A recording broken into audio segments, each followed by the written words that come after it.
10ನೇ ತರಗತಿಯಲ್ಲಿ ಓದುತ್ತಿದ್ದೇನೆ. ನನ್ನ ಹೆಸರು ಸಿದ್ದನಗೌಡ ಪಾಟೀಲ್. 10ನೇ ತರಗತಿ ಅಧ್ಯಾಯ 1 ಹ್ಯಾಂಡ್ಬಾಲ್. ಅಂತಾರಾಷ್ಟ್ರೀಯ ಆಟಗಾರರಲ್ಲಿ ಒಬ್ಬರಾದ ಟ್ಯಾಲೆಂಟ್ ದುಶೋಗೋ ಅವರ ಬಗ್ಗೆ ನಾನು ಮಾತನಾಡುತ್ತೇನೆ. ಟ್ಯಾಲೆಂಟ್ ದುಶೋಗೋ ಅವರು 1968 ಜೂನ್ 2ರಂದು ರಷ್ಯಾ ದೇಶದಲ್ಲಿ ಜನಿಸಿದರು. 1992 ಬಾರ್ಸಿಲೋನಾದ ಒಲಿಂಪಿಕ್ನಲ್ಲಿ ಬಂಗಾರದ ಪದಕದ ವಿಜೇತ ತಂಡದ ಸದಸ್ಯನಾಗಿ 47 ಗೋಲುಗಳನ್ನು ಗಳಿಸಿದ್ದಾರೆ ಹಾಗೂ ನಂತರ ಒಂದು ವರ್ಷದ ನಂತರ ವಿಶ್ವ ಚಾಂಪಿಯನ್ಶಿಪ್ನಲ್ಲಿ ಬಂಗಾರದ ಪದಕವನ್ನು ಗೆದ್ದಿದ್ದರು. ಅದಾದ ನಂತರ ಸ್ಪೇನ್ ದೇಶದ ಸುಮಾರು 10 ವರ್ಷಗಳ ಕಾಲ ಸ್ಪೇನ್ ದೇಶದ ನಾಗರಿಕತ್ವ ಪಡೆದು 1993ರಲ್ಲಿ 2 ಒಲಿಂಪಿಕ್ ಕಂಚಿನ ಪದಕವನ್ನು ಗಳಿಸಿದ್ದಾರೆ ಹಾಗೂ ವಿಶ್ವ ಚಾಂಪಿಯನ್ಶಿಪ್ನಲ್ಲಿ ಇವರು 1 ಬೆಳ್ಳಿ ಪದಕ 1 ಕಂಚಿನ ಪದಕವನ್ನು ಗೆದ್ದಿದ್ದಾರೆ ಹಾಗೂ ಆ ವರ್ಷದ ಆಟಗಾರ ಪ್ರಶಸ್ತಿಯನ್ನು ಪಡೆದಿದ್ದಾರೆ. 1992ರಲ್ಲಿ ನಡೆದ ಬಾರ್ಸಿಲೋನಾ ಒಲಿಂಪಿಕ್ನಲ್ಲಿ ಇವರು ಬಂಗಾರದ ಪದಕದ ವಿಜೇತ ಸದಸ್ಯನಾಗಿ 47 ಗೋಲುಗಳನ್ನು ಗಳಿಸಿದ್ದಾರೆ. ಇವರು ಎಷ್ಟು ಗೋಲುಗಳನ್ನು ಗಳಿಸಿದ್ದಾರೆ? ಅದಾದ ನಂತರ ವಿಶ್ವ ಚಾಂಪಿಯನ್ಶಿಪ್ನಲ್ಲಿ ಬಂಗಾರ ಪದಕವನ್ನು ಗೆದ್ದಿದ್ದಾರೆ. ಹಾಗೆಯೇ ಸ್ಪೇನ್ ದೇಶದ ಸುಮಾರು 10 ವರ್ಷಗಳ ಕಾಲ ನಾಗರಿಕತ್ವ ಪರ್ವತವನ್ನು ಪಡೆದು ಆ ದೇಶದ ಪರವಾಗಿ ಪ್ರತಿನಿಧಿಸಿ ಸ್ಪೇನ್ ದೇಶದ ಪರವಾಗಿ ಇವರು ಒಲಿಂಪಿಕ್ ಆಡಿದಾಗ 1993ರಲ್ಲಿ ಇವರು ಬಂಗಾರದ ಪದಕವನ್ನು ವಿಶ್ವ ಚಾಂಪಿಯನ್ಶಿಪ್ನಲ್ಲಿ ಬಂಗಾರ ಪದಕವನ್ನು ಗೆಲ್ಲಿಸಿರುತ್ತಾರೆ. ಹಾಗೆಯೇ ಇವರು ಯುರೋಪಿಯನ್ ವಿಶ್ವ ಚಾಂಪಿಯನ್ಶಿಪ್ನಲ್ಲಿ ಇವರು 1 ಬೆಳ್ಳಿಯ ಪದಕ 1 ಕಂಚಿನ ಪದಕವನ್ನು ಸ್ಪೇನ್ ದೇಶಕ್ಕೆ ತಂದುಕೊಡುತ್ತಾರೆ. ಹಾಗೆಯೇ ಆ ಪಂದ್ಯಾವಳಿಯ ಆಟಗಾರ ಪ್ರಶಸ್ತಿಯನ್ನು ಪಡೆದಿರುತ್ತಾರೆ. ಹಾಗೆಯೇ ಇವರ ಜನ್ಮ 1968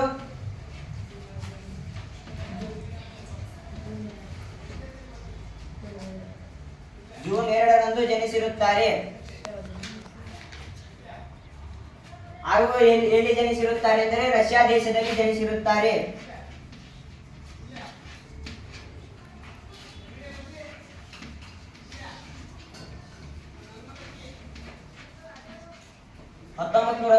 ರಲ್ಲಿ ಬಾರ್ಸಿಲೋನಾದ ಒಲಿಂಪಿಕ್ನ ಚಿನ್ನದ ಪದಕದ ವಿಜೇತ ತಂಡದ ಸದಸ್ಯರಾಗಿರುತ್ತಾರೆ.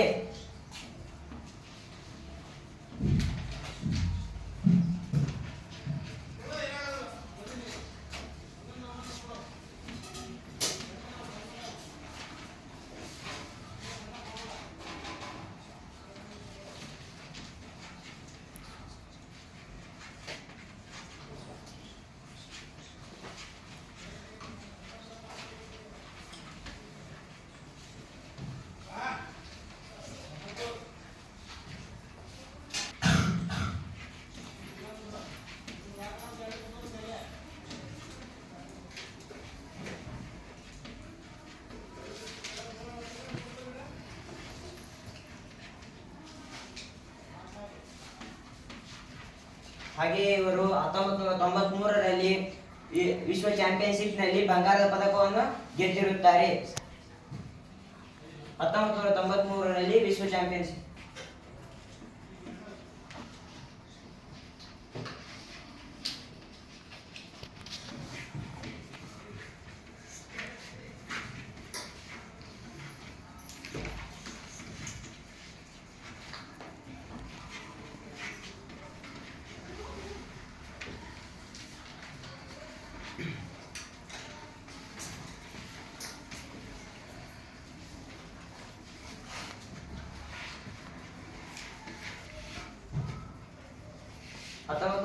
ರಲ್ಲಿ ನಡೆದ ರಷ್ಯಾದ ವಿಶ್ವ ಚಾಂಪಿಯನ್ಶಿಪ್ನಲ್ಲಿ ಬಂಗಾರದ ಪದಕವನ್ನು ಗೆದ್ದಿರುತ್ತಾರೆ. ಹೀಗೆ ಹೇಳಿ ಟ್ಯಾಲೆಂಟ್ ದುಶೋಗೋ ಅವರ ಬಗ್ಗೆ ಏನಾದರೂ ಡೌಟ್?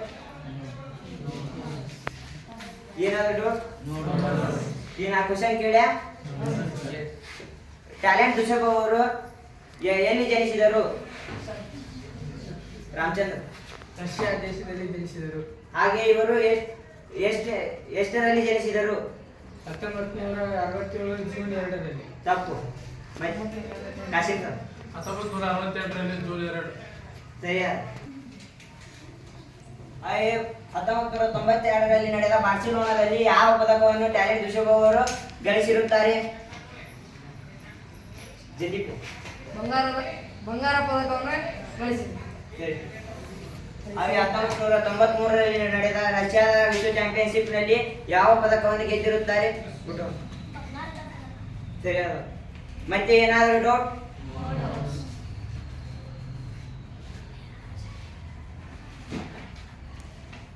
ಈಗ ನನ್ನ ಟ್ಯಾಲೆಂಟ್ ದುಶೋಗೋ ಅವರ ಚಟುವಟಿಕೆ ಇಲ್ಲಿ ಮುಕ್ತಾಯವಾಗುತ್ತದೆ. ನೆಕ್ಸ್ಟ್ ಬರೋದಂದ್ರೆ ಅಂತಾರಾಷ್ಟ್ರೀಯ ಆಟಗಾರರಲ್ಲಿ ಊರು ಒಬ್ಬರು ಎನಿಸಿರುವ ಜಾಕ್ಸನ್ ರಿಚರ್ಡ್ಸನ್ ಅವರ ಬಗ್ಗೆ ನಿಮ್ಮ ಒಂದು ಸಣ್ಣ ಪುಟಗಳು.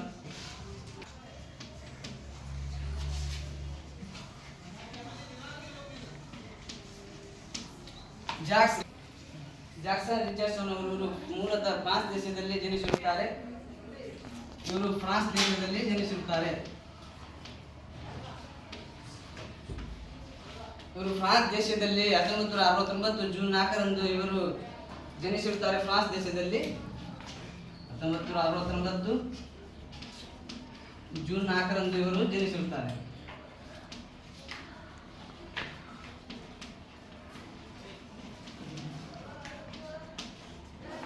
ಇವರು 2004ರಲ್ಲಿ ಅಥೆನ್ಸ್ನಲ್ಲಿ ನಡೆದ ಸ್ಪರ್ಧೆಯ ಉದ್ಘಾಟನಾ ಸಮಾರಂಭದಲ್ಲಿ ಇವರು ಫ್ರಾನ್ಸ್ ದೇಶದ ಹ್ಯಾಂಡ್ಬಾಲ್ ತಂಡದ ನಾಯಕರಾಗಿ ಇವರು ತಮ್ಮ ದೇಶದ ಧ್ವಜವನ್ನು ಎತ್ತಿ ಹಿಡಿದು ತಮ್ಮ ದೇಶದ ಪ್ರತಿನಿಧಿಸುತ್ತಾರೆ ಹಾಗೂ 2004ರಲ್ಲಿ ತಮ್ಮ ದೇಶವನ್ನು ಪ್ರತಿನಿಧಿಸುತ್ತಾರೆ.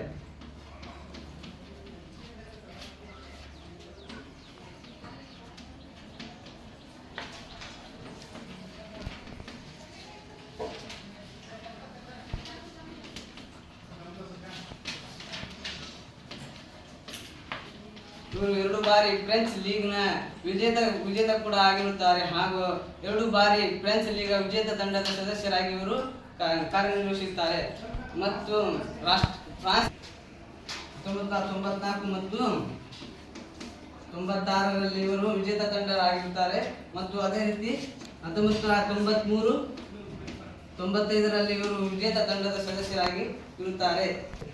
ಫ್ರೆಂಚ್ ಲೀಗ್ ಕಪ್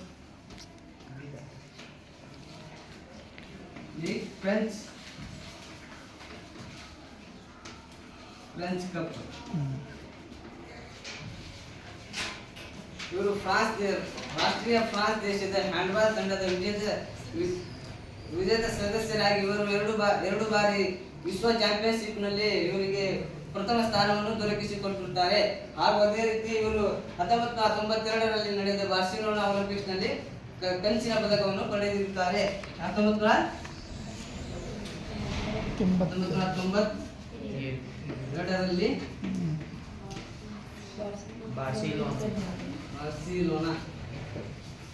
ಬಾರ್ಸಿಲೋನಾದಲ್ಲಿ ಕಂಚಿನ ಪದಕವನ್ನು ಪಡೆದಿರುತ್ತಾರೆ.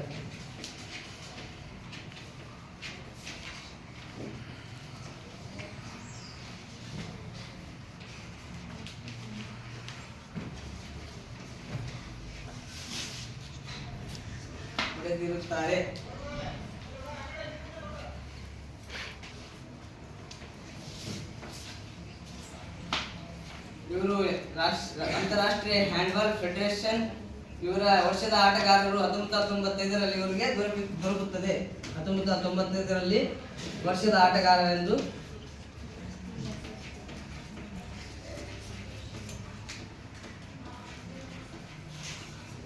ಒಂದು ಪ್ರಶಸ್ತಿ ಪಡೆದಿರುತ್ತಾರೆ.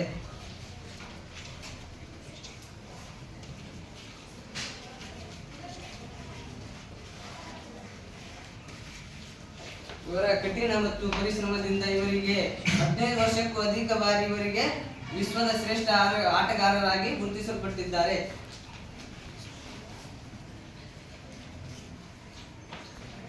ಇವರು 15 ವರ್ಷಕ್ಕೂ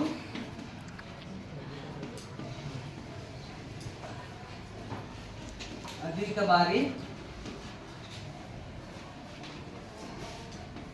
ವಿಶ್ವದ ಶ್ರೇಷ್ಠ ಆಟಗಾರರಾಗಿದ್ದಾರೆ.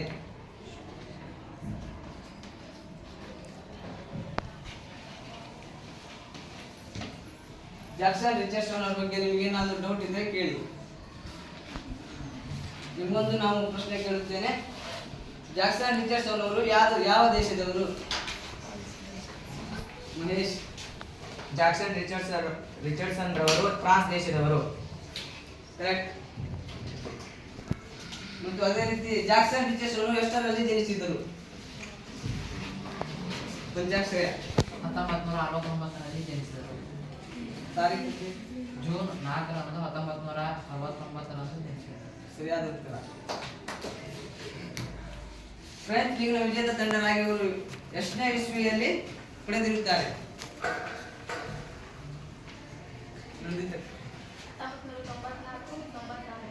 ಕರೆಕ್ಟ್ ಉತ್ತರ. ಅದೇ ರೀತಿ ಫ್ರೆಂಚ್ ಕಪ್ ಎಷ್ಟನೇ ಇಸ್ವಿ?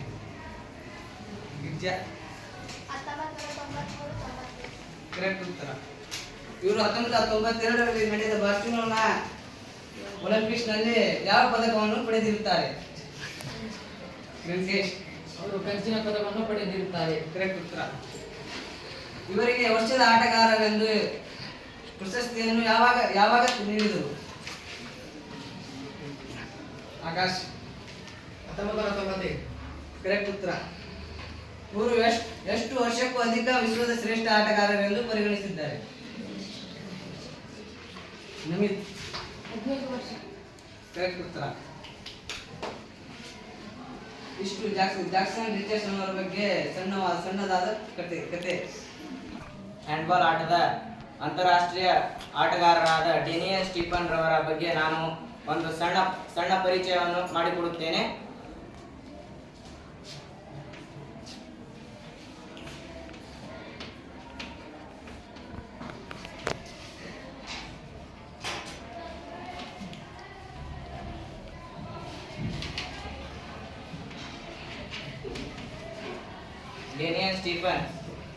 ಡೆನಿಯನ್ ಸ್ಟೀಫನ್ ಜರ್ಮನ್ ದೇಶದವರಾದ ಇವರು ಆಗಸ್ಟ್ 3,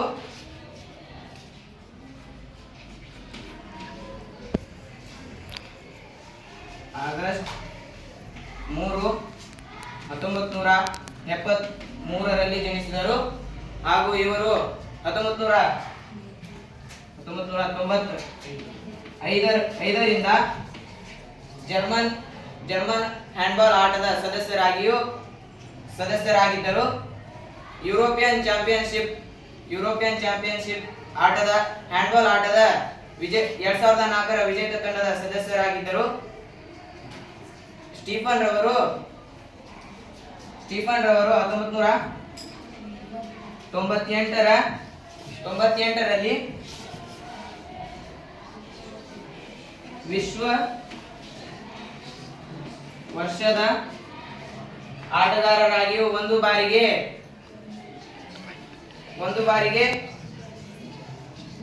ಆಟವನ್ನು ಆಡಿದ್ದಾರೆ. ಹಾಗೂ ಇವರು ಜರ್ಮನ್ ದೇಶದ ವರ್ಷದ ಆಟಗಾರರಾಗಿಯೂ 1995ರಿಂದ 1997ರಿಂದ 1999ವರೆಗೆ ಪ್ರಶಸ್ತಿಯನ್ನು ಪಡೆದಿದ್ದಾರೆ. ಹಾಗೂ ಇವರು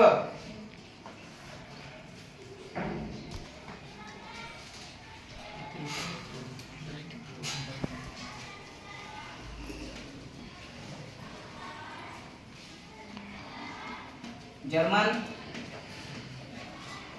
ವರ್ಷದ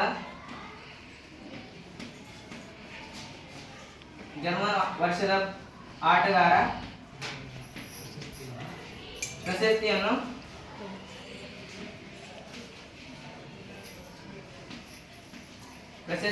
ಇವರು ತಮ್ಮ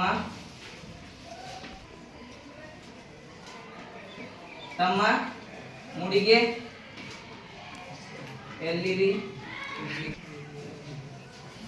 ಎಲ್ಲಿರಿಸಿದ್ದಾರೆ. ಡೆನಿಯನ್ ಸ್ಟೀಫನ್ ರವರ ಬಗ್ಗೆ ಏನಾದರೂ ಡೌಟ್ ಇದ್ರೆ ಕೇಳಿ.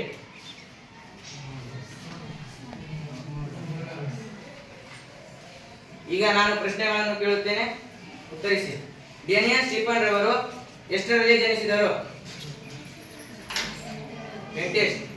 ಆಗಸ್ಟ್ 3, 1923ರಲ್ಲಿ ಜನಿಸಿದರು. ಸರಿಯಾದ ಉತ್ತರ. ಡೇನಿಯಲ್ ಸ್ಟೀಫನ್ ರವರು ಯಾವ ದೇಶದವರು?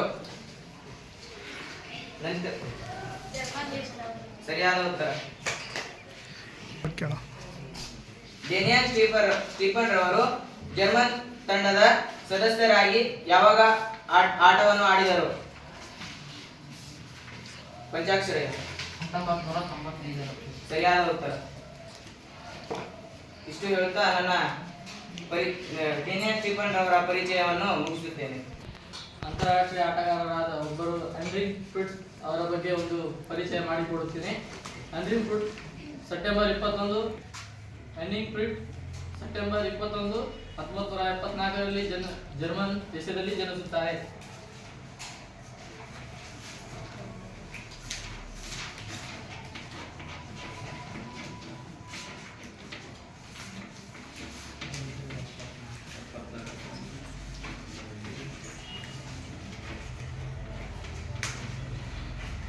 ನನಗೆ ಡೈರೆಕ್ಟ್ ಪಾಯಿಂಟ್. ಜನಿಸುತ್ತಾರೆ. ಇವರ ವಿಶ್ವದಲ್ಲೇ ಪ್ರಪ್ರಥಮ ವಿಶ್ವ ಆಟಗಾರ ಪ್ರಶಸ್ತಿ ಪಡೆದ ಗೋಲ್ ಕೀಪರ್ ಎಂಬ ಹೆಗ್ಗಳಿಕೆ ಇವರಿಗೆ ಸಲ್ಲಿಸುತ್ತದೆ. ಇವರು 2004ರಲ್ಲಿ ವಿಶ್ವ ಆಟಗಾರ ಪ್ರಶಸ್ತಿ ಎಂಬ ತಮ್ಮ ಮುಡಿಗೆ ಏರಿಸಿಕೊಳ್ಳುತ್ತಾರೆ.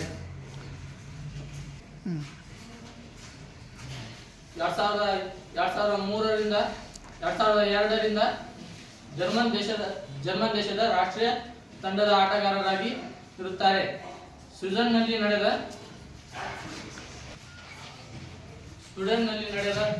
ಯುರೋಪ್ ವಿಶ್ವಕಪ್ ಚಾಂಪಿಯನ್ಶಿಪ್ನಲ್ಲಿ ಜರ್ಮನ್ ತಂಡವು ದ್ವಿತೀಯ ಸ್ಥಾನ ಪಡೆದಿರುತ್ತದೆ. ಇವರು ಪೋರ್ಚುಗಲ್ನಲ್ಲಿ ನಡೆದ ವಿಶ್ವ ಚಾಂಪಿಯನ್ಶಿಪ್ನಲ್ಲಿ ಜರ್ಮನ್ ತಂಡವು ಪ್ರಥಮ ಸ್ಥಾನ ಪಡೆದಿರುತ್ತದೆ. ಹೆನ್ರಿಕ್ ಫ್ರಿಟ್ಜ್ ಅವರು ಪೋರ್ಚುಗಲ್ನಲ್ಲಿ ನಡೆದ ವಿಶ್ವ ಚಾಂಪಿಯನ್ಶಿಪ್ನಲ್ಲಿ ತಮ್ಮ 200ನೇ ಪಂದ್ಯ ಆಡುತ್ತಾರೆ.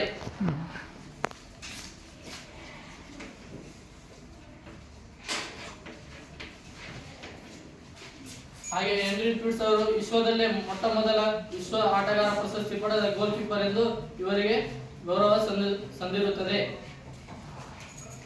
ಹಾಗೆ ಹೆನ್ರಿಕ್ ಫ್ರಿಟ್ಜ್ ಅವರ ಬಗ್ಗೆ ಏನಾದರೂ ಡೌಟ್ಸ್ ಇದ್ದರೆ ಕೇಳಿ. ಹಾಗೆ ಒಂದು ಎರಡು ಪ್ರಶ್ನೆಗಳನ್ನು ಕೇಳುತ್ತೇನೆ. ಹೆನ್ರಿಕ್ ಫ್ರಿಟ್ಜ್ ಅವರು ಯಾವ ದೇಶದಲ್ಲಿ ಜನಿಸುತ್ತಾರೆ? ಸಚಿನ್. ಜರ್ಮನಿ ದೇಶದಲ್ಲಿ ಜನಿಸಿರುತ್ತಾರೆ. ಸರಿಯಾದ. ಹೆನ್ರಿಕ್ ಫ್ರಿಟ್ಜ್ ಅವರು ಜನಿಸುತ್ತಾರೆ. ಹೆನ್ರಿಕ್ ಫ್ರಿಟ್ಜ್ ಅವರು ವಿಶ್ವ ಆಟಗಾರ ಪ್ರಶಸ್ತಿ ಯಾವಾಗ ತಮ್ಮ ಮುಡಿಗೆ ಇರಿಸಿಕೊಳ್ಳುತ್ತಾರೆ? ಸಿದ್ಧಮೂಢ. 2004ರಲ್ಲಿ. ಸರಿಯಾದ ಉತ್ತರ. ಹೆನ್ರಿಕ್ ಫ್ರಿಟ್ಜ್ ತಮ್ಮ 200ನೇ ಪಂದ್ಯ ಯಾವಾಗ ಆಡುತ್ತಾರೆ? ಮಹೇಶ್. 2003 ಪೋರ್ಚುಗಲ್ನಲ್ಲಿ ನಡೆದ ಪಂದ್ಯದಲ್ಲಿ ಆಡುತ್ತಾರೆ. ಸರಿಯಾದ ಉತ್ತರ. ಇಷ್ಟು ಹೆನ್ರಿಕ್ ಫ್ರಿಟ್ಜ್ ಅವರ ಕಿರು ಪರಿಚಯ ಆಗಿತ್ತು. ಇವು ನಾನು ಹ್ಯಾಂಡ್ಬಾಲ್ ಆಟದಲ್ಲಿ ರಾಜ್ಯ ಮಟ್ಟದ ಸ್ಪರ್ಧೆಯ ಬಗ್ಗೆ ಹೇಳುತ್ತೇನೆ. ಅದರಲ್ಲಿ ರಾಜ್ಯ ಮಟ್ಟದ ಸ್ಪರ್ಧೆಗಳು 12 ವರ್ಷ ವಯೋಮಿತಿಗೆ ಒಳಪಟ್ಟ ಬಾಲಕಿಯರ ಪಂದ್ಯಾಟ ಹಾಗೂ 15 ವರ್ಷ ವಯೋಮಿತಿಗೆ ಒಳಪಟ್ಟ ಬಾಲಕಿಯರ ಪಂದ್ಯಾಟ ಹಾಗೂ ಇದರಲ್ಲಿ 19 ವರ್ಷ ವಯೋಮಿತಿಗೆ ಒಳಪಟ್ಟ ಬಾಲಕಿಯರ ಪಂದ್ಯಾಟ. ಅದರಲ್ಲಿ ಪುರುಷರಿಗಾಗಿ ಅಸೋಸಿಯೇಷನ್ ಕಪ್. ಇಷ್ಟು ಸ್ಪರ್ಧೆಗಳು ಹ್ಯಾಂಡ್ಬಾಲ್ ಆಟಕ್ಕೆ ಸಂಬಂಧಪಡುತ್ತದೆ. Very good. ನಾನಿವತ್ತು ಹ್ಯಾಂಡ್ಬಾಲ್ ಆಟಗಾರರಾದ ರಾಷ್ಟ್ರ ಮಟ್ಟದ ಸ್ಪರ್ಧೆಗಳ ಬಗ್ಗೆ ಹೇಳಿಕೊಡುತ್ತೇನೆ. ನ್ಯಾಷನಲ್ ಸೀನಿಯರ್ ನ್ಯಾಷನಲ್ ಚಾಂಪಿಯನ್ಶಿಪ್ ಮತ್ತು ಫೆಡರೇಷನ್ ಕಪ್ ಮತ್ತು ಅಂತರ್ವಲಯ ಚಾಂಪಿಯನ್ಶಿಪ್ ಬಗ್ಗೆ ಹ್ಯಾಂಡ್ಬಾಲ್ ಆಟದ ರಾಷ್ಟ್ರ ಮಟ್ಟದ ಸ್ಪರ್ಧೆಗಳ ಬಗ್ಗೆ ಹೇಳುತ್ತೇನೆ.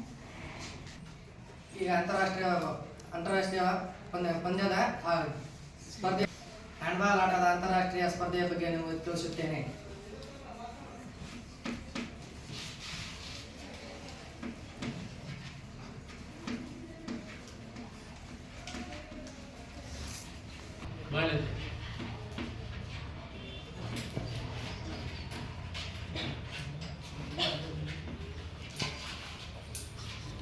ಕಾಮನ್ವೆಲ್ತ್ ಚಾಂಪಿಯನ್ಶಿಪ್ ಸೀನಿಯರ್ ಮತ್ತು ಜೂನಿಯರ್ ವಿಭಾಗಗಳಲ್ಲಿ.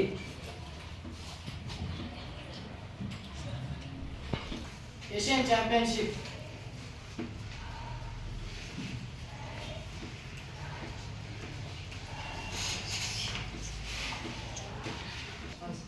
ಏಷ್ಯನ್ ಗೇಮ್ಸ್ ಜೂನಿಯರ್ ಮತ್ತು ಸೀನಿಯರ್ ಪುರುಷರು ಮತ್ತು ಮಹಿಳೆಯರ ವಿಶ್ವಕಪ್ ಪಂದ್ಯಾವಳಿ.